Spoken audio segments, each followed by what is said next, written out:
முக்கியத்துவம். இதுக்கு வந்து பெரிய நிறுவனங்கள் தான் வரணும்னு அவசியம் இல்லை. சின்ன சின்ன நிறுவனங்களும் இதில் பார்ட்டிசிபேஷன் பண்ணலாம். அதே போல ஒரு ஜாப் ஆர்டர் பண்ணக்கூடியவங்களும் ஒரு காம்பனன்ட் பண்ணக்கூடியவங்களும் கூட எப்படி வந்து அந்த இண்டஸ்ட்ரியல் டெவலப்மெண்ட்டை அடையணும் அப்படிங்கிறது வந்து இன்னைக்கு எல்லா உலகளவில் கிட்டத்தட்ட நிறைய நாடுகள் நானும் பயன்படுறேன். நிறையா பார்க்கக்கூடிய இடங்கள்ல வந்து சிறு சிறு தொழில் நிறுவனங்கள் தான் வந்து மிகப்பெரிய அளவில் வளர்ச்சியை நோக்கி நகர்றாங்கன்னா அவங்க அதிகப்படியாக பயன்படுத்தக்கூடியது வந்து இந்த எக்ஸ்போ. ஏன்னா இன்னைக்கு இவ்வளவு மாடர்ன் டெக்னாலஜி வளர்ந்துருந்தா கூட நேரில் போய் ஒரு பொருளை பார்த்து அந்த காம்பனியுடைய தன்மையும் தரத்தையும் தெரிஞ்சுக்கிட்டு, அதே போல ஒரு மிஷினரியை பற்றி பார்த்தோம்னு சொன்னோம்னா அதனுடைய தன்மையும் தெரிஞ்சுக்கிட்டு செயல்படுத்தக்கூடிய வாங்கக்கூடிய திறமையை பார்த்தோம்னா ரொம்பவே நல்லா இருக்கு.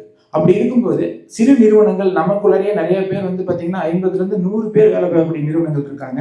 ஆனால் அவங்க வந்து போய் மார்க்கெட்டை ரீச் பண்ணுறாங்களான்னு பண்ணுறது இல்லை. ஏன் மார்க்கெட்டை ரீச் பண்ணால் அதுக்கு ஒரு 2-3 தடைகளை தாண்டி போகும்போது அங்கே வந்து லாபம்லாம் அவங்களுக்கு கிடைக்காம வேற நபர்களுக்கு போகுது.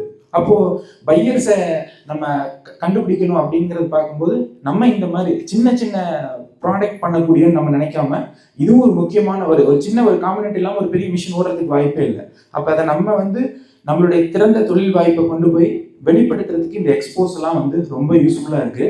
ஏன் இந்த விஷயத்த நம்ம எப்படின்னா இந்த இன்னும் வருங்காலத்தில் நம்ம இண்டஸ்ட்ரியல் இந்த MSME அசோசியேஷன்ஸ்லாம் நிறைய இது மாதிரி நம்மளே இன்னும் நிறைய நடத்தி நம்ம மெம்பர்னா எல்லாரும் உயர்ந்தாதான் கோயம்புத்தூர் உயர்த்த முடியும். அப்படி இருக்கும்போது அது கொடிஷியா நிறைய பண்றாங்க. பட் அது பத்தாது, இன்னும் நிறைய செய்ய வேண்டியது.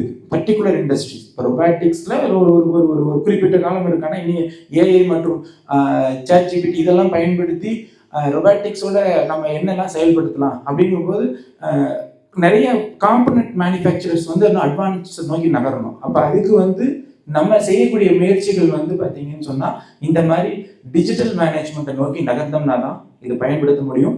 ஸோ என்ன இன்னைக்கு இருக்கக்கூடிய அட்வான்ஸ் டெக்னாலஜி அப்படிங்கிறத ஒவ்வொரு டைமும் நமக்கு தெரிஞ்சுக்கணும் அப்படின்னா நம்ம ஒரு டைம் ஸ்பெண்ட் பண்ணி நம்ம செல்ஃபோன்லேயோ மற்ற விஷயத்துலையோ ஒரு பேம்ப்ளெட்லேயோ பார்த்தா தெரியல, நேரில் போய் பார்க்கும்போது தான் நிறைய தெரிஞ்சுக்க வாய்ப்பு இருக்கிறதுனால இது நம்ம போய் பார்க்கறது தாண்டி நம்ம எல்லா மெம்பர்ஸையும் இந்த மாதிரி செய்யக்கூடியவங்க யார் ஒரு பர்டிகுலர் காம்பனன்ட் நல்லா பண்ணுறாங்கன்னா அவங்களை தயார் பண்ணணும். நம்ம அதை ஆராய்ச்சி பண்ணி எடுத்து அவங்கள வெளிக்கொண்டு வந்தோம்னு சொன்னால் அந்த பகுதி மட்டும் வளர்றது இல்லாமல் அந்த தொழில் வளர்றது இல்லாமல் நமக்கும் நம்ம இந்த மாதிரி நம்ம ஏன் இந்த மாதிரி வந்து நம்ம பொதுநலனோட செயல்படுறோம், எல்லாருடைய தொழில்